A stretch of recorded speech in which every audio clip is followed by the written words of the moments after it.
예수님 이름으로 하나님 말씀 함께 나누도록 하겠습니다. 오늘은 사사기 19장 말씀 함께 읽겠습니다.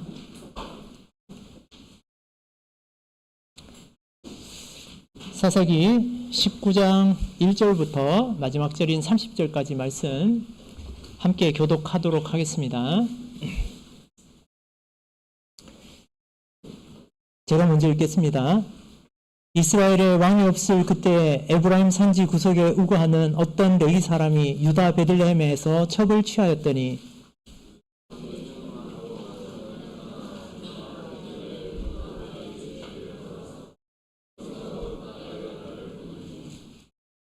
그 남편이 그 여자에게 다정히 말하고 그를 데려오고자 하여 하인 하나와 나귀 두 피를 데리고 그에게로 가매 여자가 그를 인도하여 아비의 집에 들어가니 그 여자의 아비가 그를 보고 환영하니라.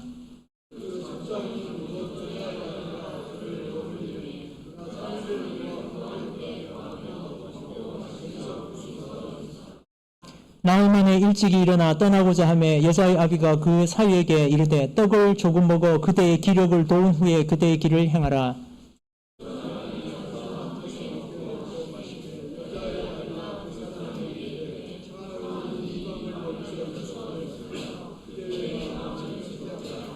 그 사람이 일어나서 가고자 하되 첩장인의 간청으로 다시 유숙하더니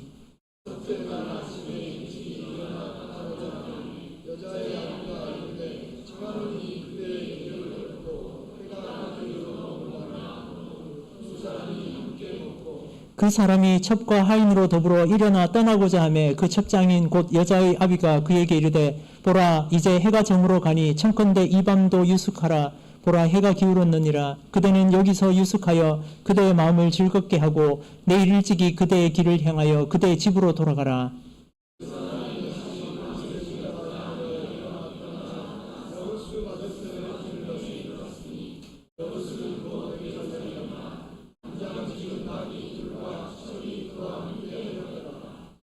그들이 여부스에 가까이 왔을 때 해가 지려 하는지라 종이 주인에게 이르되 청컨대 우리가 돌이켜 여부스 사람의 이 성읍에 들어가서 유숙하사이다.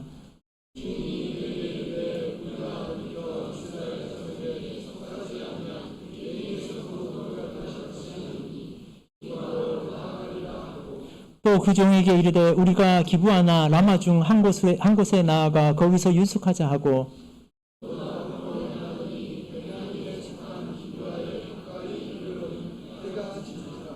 기브아에 가서 유숙하려고 그리로 돌이켜 들어가서 성읍 거리에 앉았으나 그를 집으로 영접하여 유숙해 하는 자가 없었더라.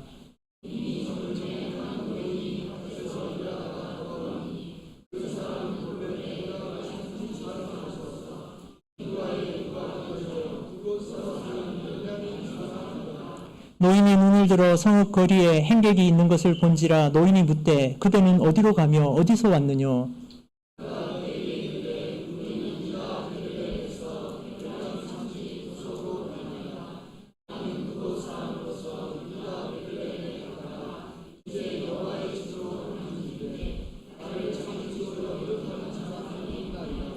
우리에게는 나귀들에게 먹일 집과 보리가 있고 나와 당신의 여종과 당신의 종 우리들과 함께한 소년의 먹을 양식과 포도주가 있어 무엇이든지 부족함이 없나이다.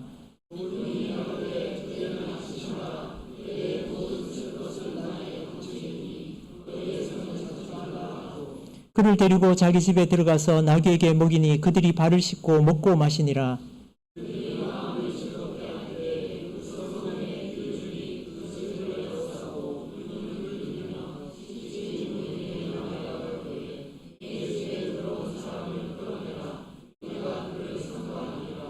집주인 그 사람이 그들에게로 나와서 이르되 아니라 내 형제들아 청하노니 악을 행치 말라. 이 사람이 내 집에 들었으니 이런 망령된 일을 행치 말라.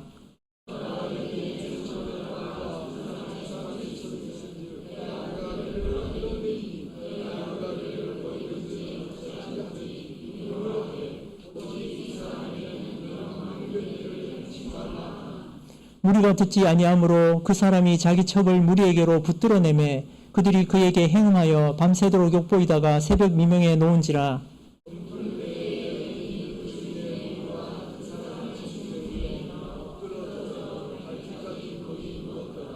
그의 주인이 일찍 일어나 집 문을 열고 떠나고자 하더니 그 여인이 집 문에 엎드러지고 그 손이 문지방에 있는 것을 보고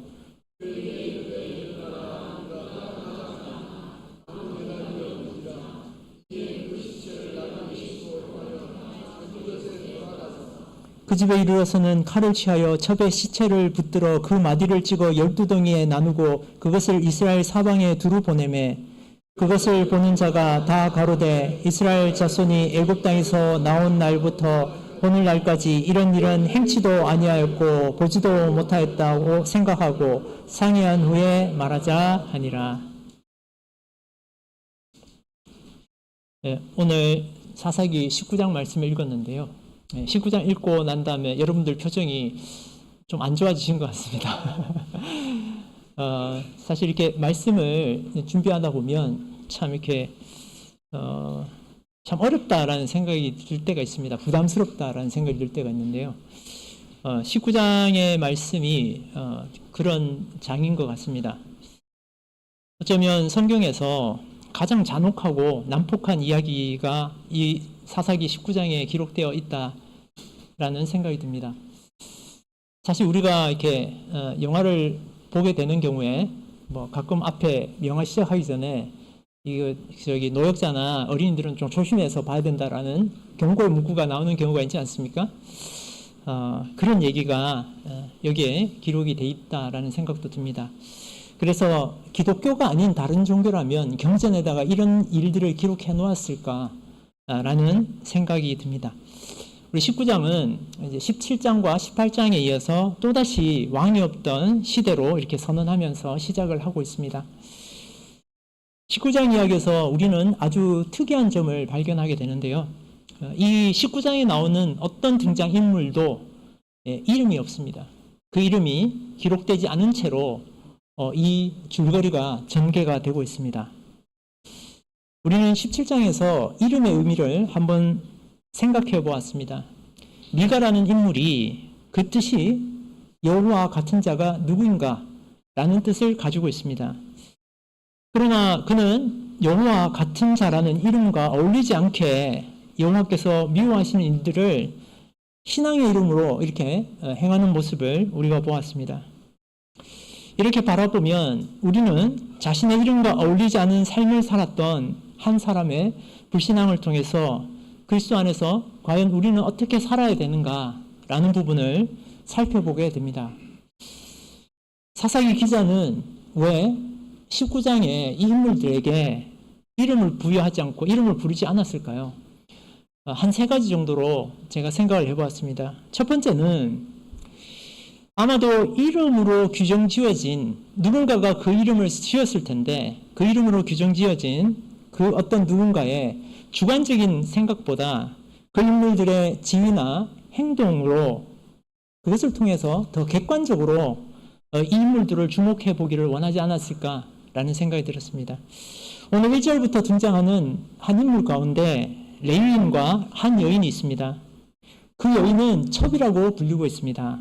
그녀의 이름 대신 첩이라고 기록한 것을 통해서 사사기 기자는 그 어떤 것을 전달하고 싶지 않았을까라는 생각이 들었습니다. 아마도 첩이라는 단어를 통해서 그녀가 가지고 있는 무언가의 문제를 부각시켜 보이려 했던 것 같습니다. 그녀가 정식 부인이 아닌 상태에서 부부관계를 이루면서 사는 그 모습에서 사사기 기자는 우리에게 무언가 메시지를 던지고 싶지 않았을까 생각을 해봅니다. 두 번째는 우리가 이름을 걸고 어떤 일을 할 때는 책임을 지려고 합니다.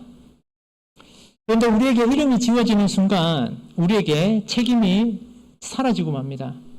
여러분, 책임이 사라진 곳에 어떤 일들이 일어날까요? 이런 모습이 가장 잘 드러나는 곳이 우리 형제분들은 잘 아실 텐데요. 예비군 훈련장입니다. 예비군 훈련장에 가면 이름 다 떼고 계급장 다 떼고 그냥 군복 입고 다 똑같습니다. 요거 좀 하지 마세요. 그럼 바로 그 일을 합니다. 짝다리 짚고 그리고 이렇게 아주 흐트러진 자세로 아주 편안한 자세로 훈련을 받습니다. 우리 자매님들 놀라시는데 그런 일들이 예비군 훈련장에서 일어납니다. 한 번은 제가 예비군 훈련에 갔었는데요. 방위도 예비군 훈련 받습니다. 저희 예비군 조교가 청소하기가 너무 힘드니까 제발 담배 피시는까지 내가 어떻게 할 수 없는데 담배 꽁초 좀 제발 부엌 사이에다 이렇게 끼우시 마시라고, 그러면 청소하기 너무 힘들다고. 그 말이 떨어지기가 무섭게 모든 사람들이 담배 꽁초를 거기 부엌 사이에다 박아 넣는 거를 보고 제가 참 너무하다는 생각이 들었습니다. 이름을 지어준 부모가 바라던, 또는 사회가 바라는 그 책임은 온통 잃어버린 채 그런 사회를 사사기의 기자는 고발하고 있는 것입니다. 세 번째는, 이름 없는 사람의 행동은 그 특정된 그 사람만의 행태가 아니라 그 사회에 만연해 있는 그런 전반적인 모습을 고발하고 있다는 생각이 들었습니다. 레위 사람을 통해서 레위 사람들이 어떻게 살았는지, 또 기브아 사람들을 통해서 당시 베냐민 지파 사람들이 어떤 삶을 살았는지, 또 첩을 통해서 그 당시의 여인들이 또 어떤 생각을 가지고 살았는지를 보여주고 있는 것입니다. 그래서 사사기 19장에서는 이렇게 이름 없는 사람들, 또 책임성이 사라진 시대에 살았던 사람들, 그 인물들이 얼마나 위선적인 삶을 살았는지를 우리에게 잘 보여주고 있습니다. 오늘은 이 인물들을 통해서 그들이 살았던 타락한 위선적인 삶을 함께 살펴보도록 하겠습니다. 첫 번째 인물은 바로 레위인입니다. 하나님께서는 레위인들에 대해서 특별히 구별되는 지위를 허락하셨습니다. 민수기 3장에 기록이 되어 있는데요. 우리 민수기 3장 12절부터 13절까지 말씀, 민수기 3장 12절부터 13절까지 말씀 제가 빠르게 읽어보겠습니다. 민수기 3장 12절부터 13절까지 말씀, 그리고 41절도 제가 이어서 읽겠습니다.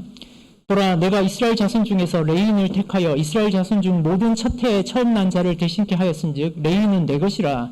처음 난 자는 다 내 것임은 내가 애굽 땅에서 그 처음 난 자를 다 죽이던 날에 이스라엘의 처음 난 자는 사람이나 짐승을 다 거룩히 구별하였으니 그들은 내 것이 될 것임이니라.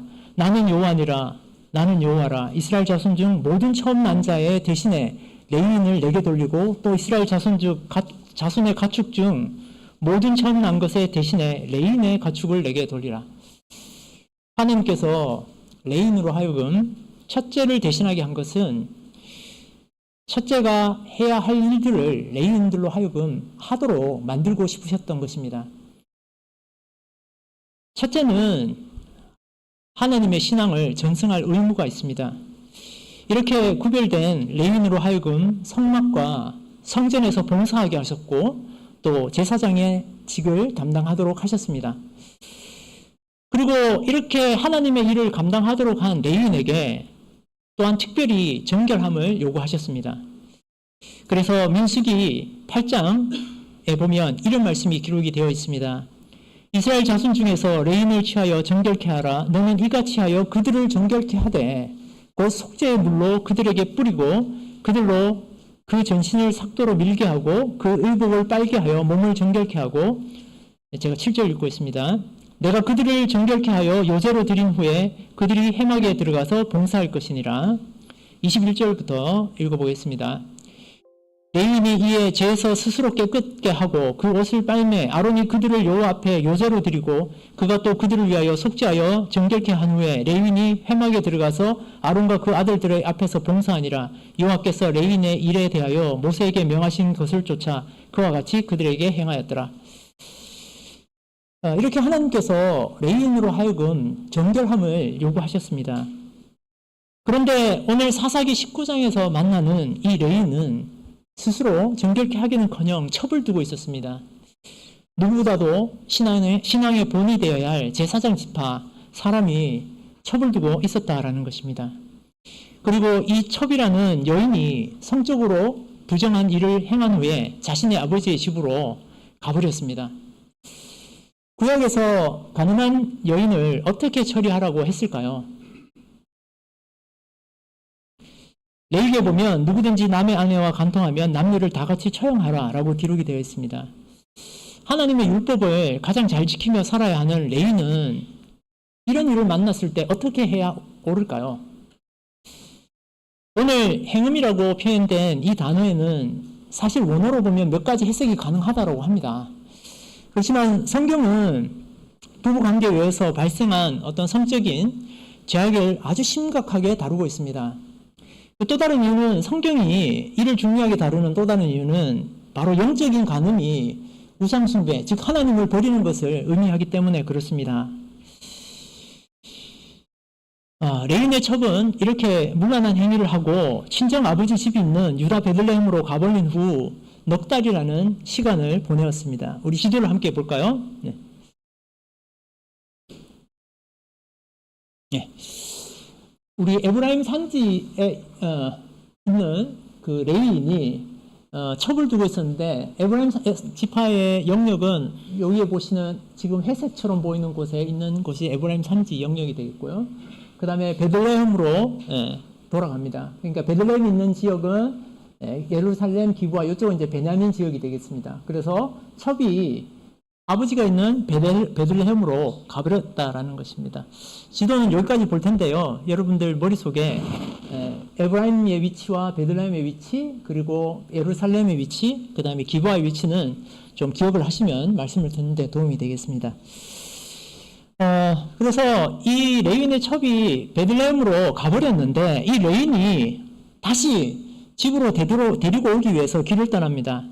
근데 그 길을 떠났을 때 이 레윈이 어떤 마음으로 이 첩을 향해서 나아갔는지를 이렇게 표현하고 있습니다. 다정한 말로 잘 달래서 돌아오려고 한 것입니다. 우리는 때로 가정 안에서 잘못에 대해서 관대한 것이 사랑이라고 생각하기가 참 쉬운 것 같습니다. 잠언 3장 11절 12절 말씀 한번 보겠습니다. 잠언 3장 11절 12절 말씀. 이 말씀은 한번 같이 읽어볼까요? 네, 잠언 3장 11절 12절 말씀 함께 읽어보겠습니다. 자, 다 찾으셨으면 같이 읽겠습니다. 시작. 내 아들아, 여호와의 징계를 경히 여기지 말라. 그 꾸지람을 싫어하지 말라. 대저 여호와께서 그 사랑하시는 자를 징계하시기를 마치 아비가 그 기뻐하는 아들을 징계함 같이 하시느니라. 제가 잠언 13장 24절 말씀도 읽어드리겠습니다. 초다를 참아 못하는 자는 그 자식을 미워함이라. 자식을 사랑하는 자는 긍실히 징계하느니라. 자식을 사랑하는 아비는 때로 자식에게 매를 대기도 하고 징계를 한다라는 것입니다. 떠나버린 자신의 첩을 다정한 말로 달래려는 이 레윈이 겉으로는 자신의 첩을 끔찍히 사랑한 것처럼 보이지만 이런 사랑은 참 깊지 못하다라는 것을 우리가 19장에서 발견하게 되는데요. 이 레인의 첩이었던 여인이 우리 19장 읽었던 말씀 가운데 죽음을 맞이하게 됩니다. 그런데 이 레인의 첩이 죽게 되는 그런 직접적인 원인은 바로 그 기부하에 있던 비비들이 이 여인을 아주 이제 못된 행동으로 이렇게 엿보이고 난 다음에 죽여버렸지만 19장 25절 말씀에 이런 기록이 되어 있습니다. 25절 다시 주목해서 보겠습니다. 무리가 듣지 아니하므로 그 사람은 레인입니다. 그 사람이 자기의 첩을 무리에게로 붙들어내매 그들이 그에게 행음하여 밤새도록 엿보이다가 새벽 미명에 놓은지라. 그러니까 그 첩을 무리에게 붙들어내었던 사람이 바로 누구라는 것입니까? 바로 이 레인이라는 것입니다.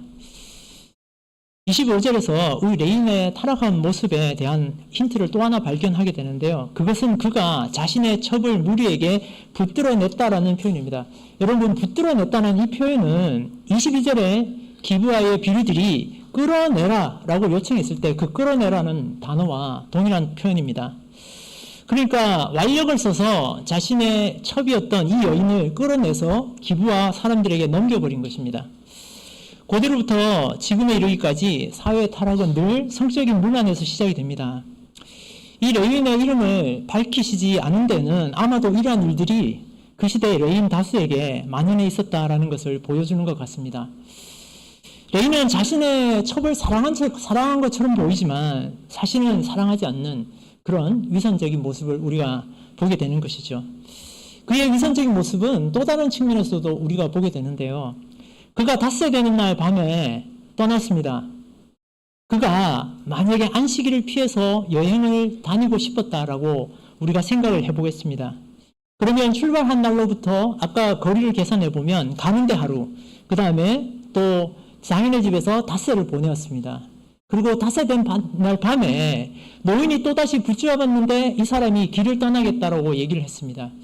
우리가 이 사람에 대해서 조금 변명을 해보자면 안식일을 지키기 위해서 돌아가겠다라고 이렇게 생각했을 것도 같습니다. 그렇게 보이지만 그에게는, 그의 행동 속에는 여호와 앞에 나아가야 되는, 여호와 앞에 나아가겠다라는 그 모습만 있지, 그 속에, 그의 마음속에는 그런 여호와를 사랑하거나 그 신앙의 모습이 보이지 않습니다.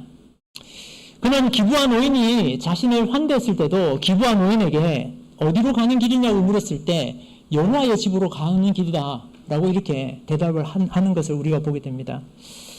우리는 우리 삶 속에서 입으로 크리스천이라고 고백하고 살지만 삶으로는 기독교인의 모습을 띠지 못할 때가 많습니다. 우리는 입으로나 삶으로나 그리스도의 향기를 나타내는 우리가 되어야 되겠습니다. 이제 두 번째 인물은 바로 첩장인입니다.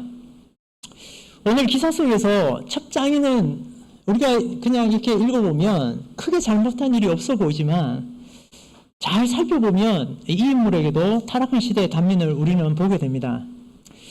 어떤 남자의 첩으로 자신의 딸이 보내어졌습니다. 그리고 그 딸이 부정한 일을 저지르고 집으로 돌아왔습니다.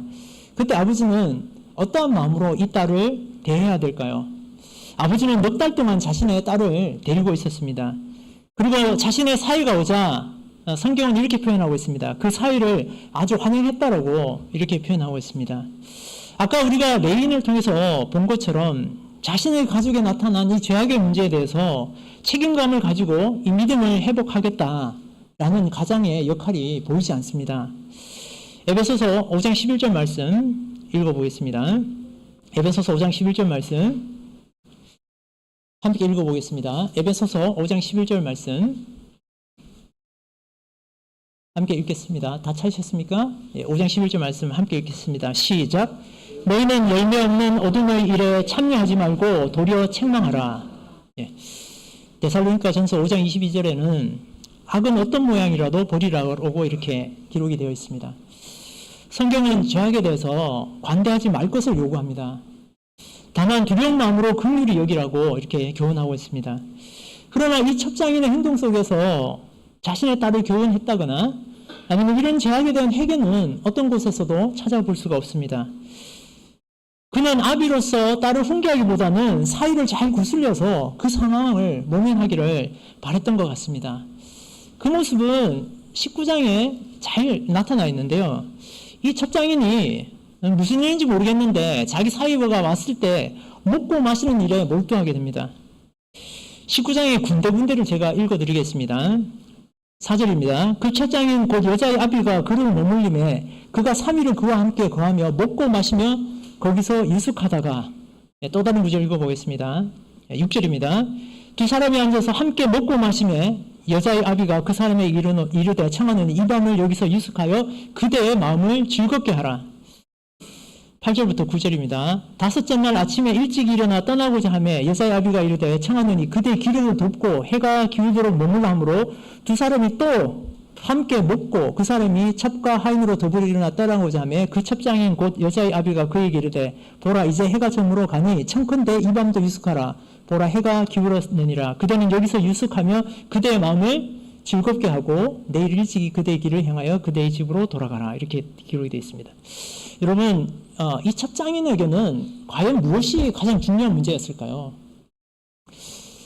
그에게는 아마 삶에 소소하다고 하면 소소하다고 할 수 있는 이 즐거움이 그에게는 먹고 마시는 데 있었던 것 같습니다. 보다 책임있게 사위와 자신의 가정을 세우는 문제에 대해서는 그 사위와 좀 더 진지하게 그 당시에 며칠을 같이 지내면서 얘기할 수는 없었을까요? 로마서 14장 17절 말씀에 하나님의 나라는 먹고 마시는 것이 아니요 오직 성령 안에서 의와 평강과 희락이다. 이렇게 기록이 되어 있습니다. 먹고 마시는 것보다 먼저 하나님의 의를 생각하고 성령을 통해서 얻어지는 그런 평강과 희락을 먹고 마시는 것에서 얻는 마음의 즐거움보다 우리는 더 중요하게 생각을 해야 되겠습니다.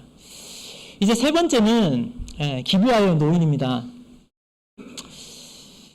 11절부터 본문 말씀 11절부터 15절 말씀 한번 보겠습니다. 11절부터 15절까지 말씀 한번 읽어보겠습니다. 제가 읽겠습니다.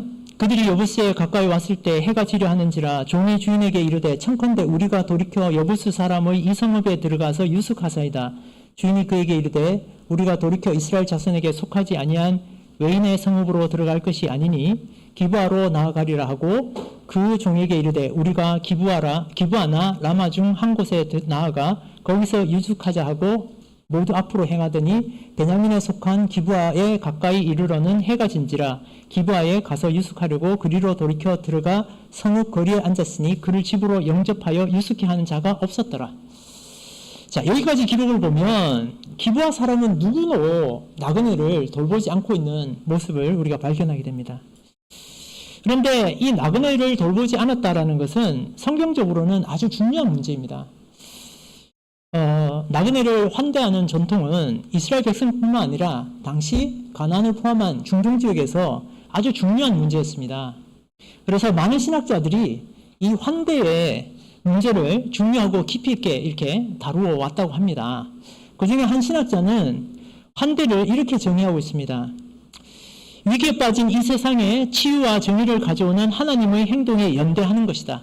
그러니까 하나님의 행동에 함께하는 것이다. 하나님께서 환대를 하셨기 때문에 우리를 환대하셨기 때문에 우리도 어려움에 빠진 사람을 환대하는 것이 중요하다라고 언급을 했습니다. 또 어떤 신학자는 환대에 대해서 우리가 서로를 또 서로의 갈등을 서로의 새로운 생각을 개방적이고 주의 깊게 받아들이는 노력이다라고 이렇게 환대를 정의하고 있습니다. 우리는 창세기 18장에서 아브라함이 여호와의 사자 3명을 환대하는 이야기를 잘 알고 있습니다. 창세기 18장 3절부터 5절까지 말씀 우리 한번 보겠습니다. 창세기 18장 3절부터 5절까지 말씀 제가 좀 천천히 읽어보겠습니다. 가로되 내 주여 내가 주께 은혜를 입었사오면 원컨대 종을 떠나 지나가지 마옵시고 물을 조금 가져오게 하사 당신들의 발을 씻으시고 나무 아래서 쉬소서. 내가 떡을 조금 가져오리니 당신들의 마음을 쾌활케 하신 후에 지나가소서. 당신들이 종에게 오셨음이니이다. 그들이 가로되 내 말대로 그리하라. 아브라함은 자신이 가지고 있는 아주 소중한 것으로 나그네를 대접을 했습니다. 그리고 이를 통해서 엄청난 축복을 받게 됩니다. 그리고 또 자신의 조카였던 롯을 멸망에서 구원할 수 있는 그런 또 복도 얻게 됩니다. 그래서 후에 이스라엘 백성은 나그네 환대법이라고 하는 것을 만들게 됩니다. 신명기 10장 18절부터 19절 말씀 함께 읽어보겠습니다. 신명기 10장 18절부터 19절까지 말씀. 신명기 10장 18절부터 19절까지 말씀은 같이 읽겠습니다.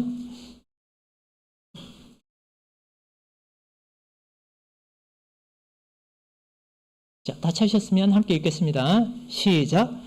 고아와 과부를 위하여 신원하시며 나그네를 사랑하사 그에게 식물과 의복을 주시나니 너희는 나그네를 사랑하라. 전에 너희도 애굽 땅에서 나그네 되었음이니라.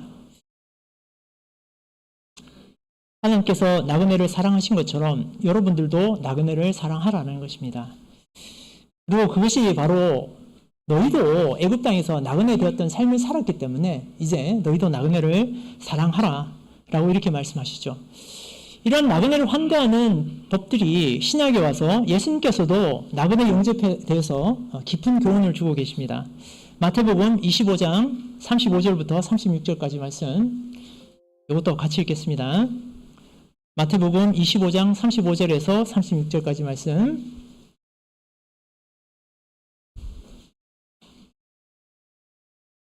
다 찾으셨으면 같이 읽겠습니다. 시작. 내가 줄일 때에 너희가 먹을 것을 주었고 목마를 때에 마시게 하였고 나그네 되었을 때에 영접하였고 벗었을 때에 옷을 입혔고 병들었을 때에 돌아보았고 옥에 갇혔을 때에 와서 보았느니라. 나그네 되었을 때에 영접하였다 이렇게 기록이 되어 있습니다.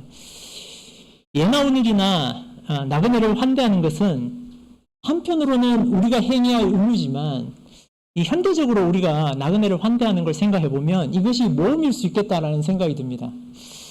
오늘날은 이 환대가 사라진 세상이 아닌가라는 생각이 듭니다.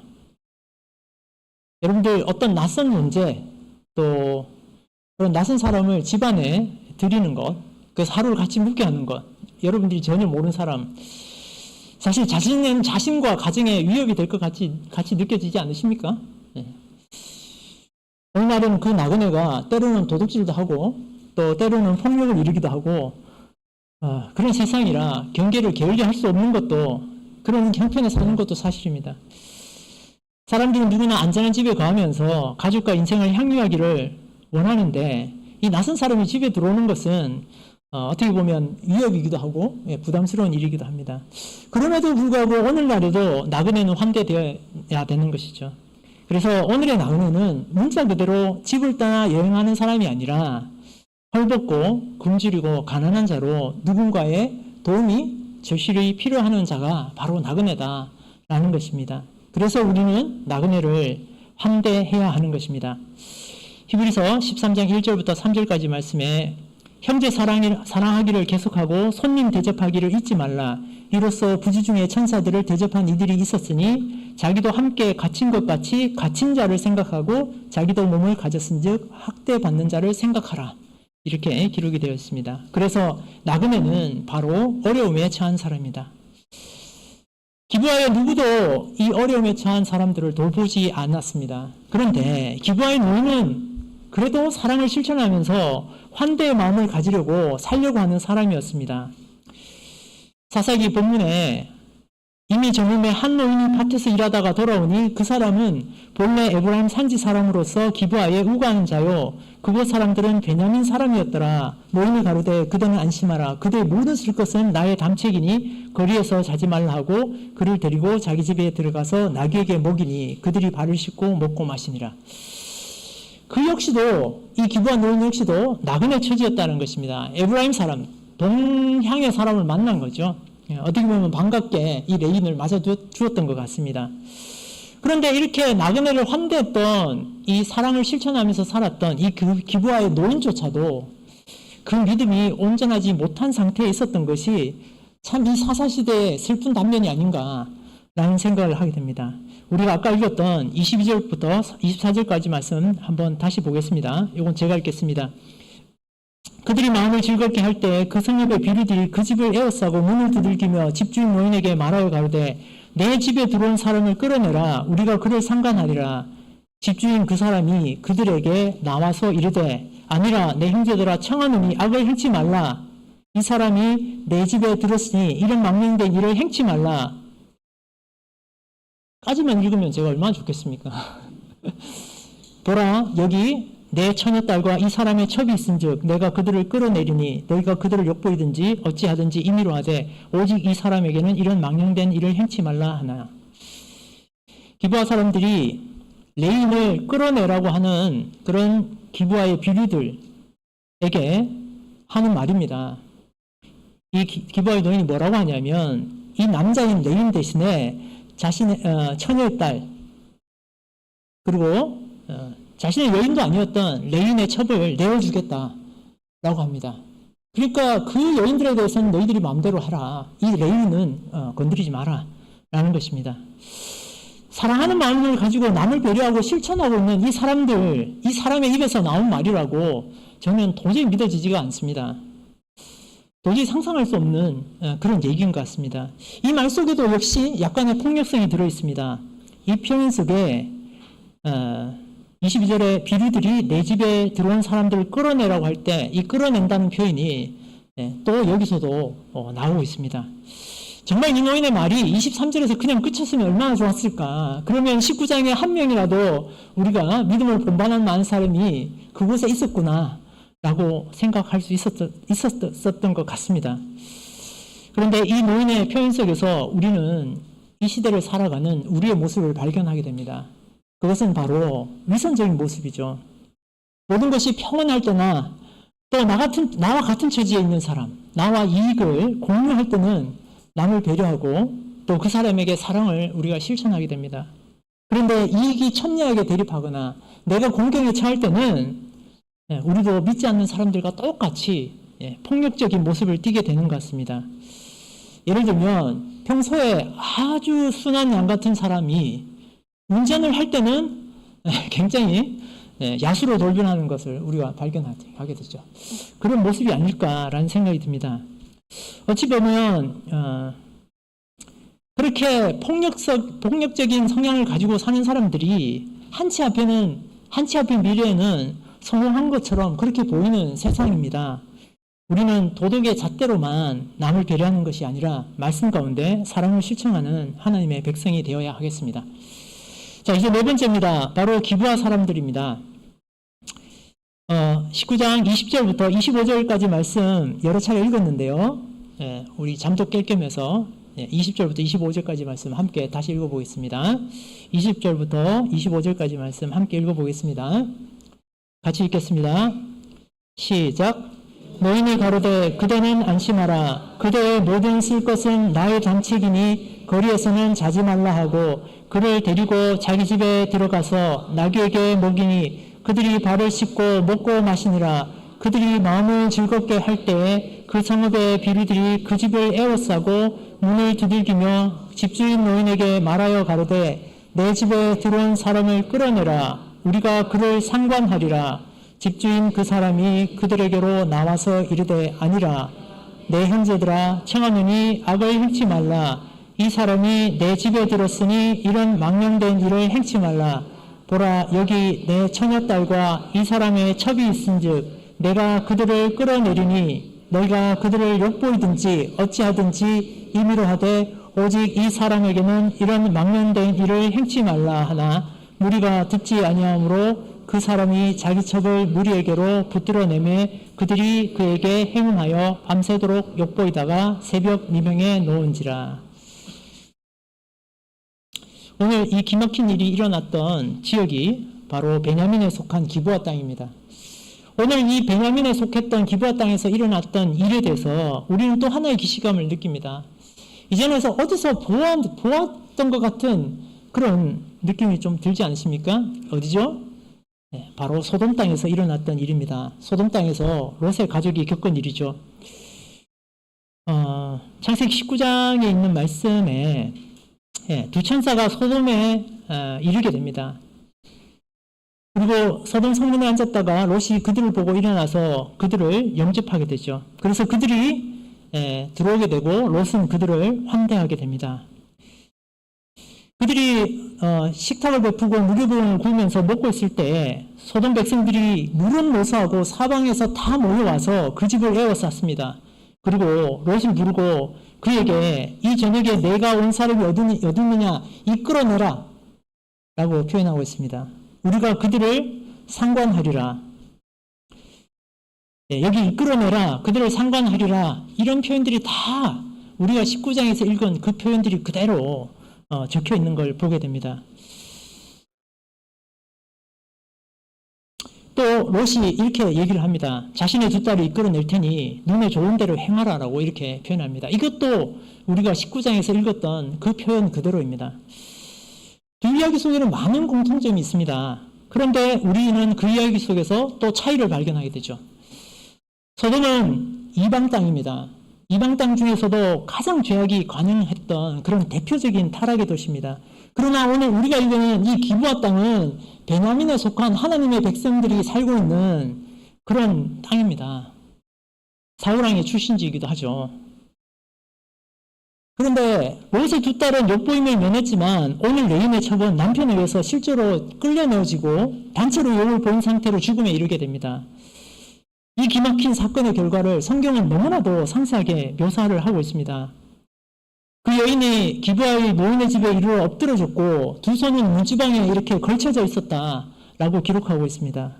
그가 이 험한 일을 당한 후에 기다시피 해서 남편을 찾아왔고 기어서 왔는데 기력이 다해서 문지방에 두 손이 걸쳐진 대로 죽음을 맞이했다는 것입니다. 그때 이 레인은 또다시 위선적인 모습을 보입니다. 죽은 자신의 첩에게 일어나라, 우리가 떠나가자라고 말을 합니다.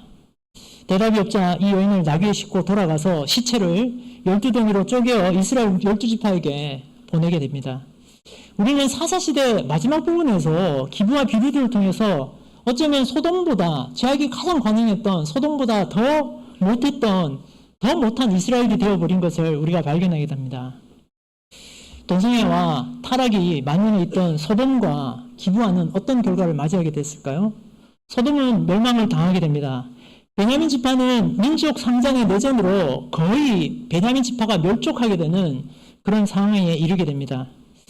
사사기가 말하는 왕이 없는 시대는 이처럼 비참하고 기막힌 시대라는 것을 오늘 우리에게 강하게 증거하고 있습니다.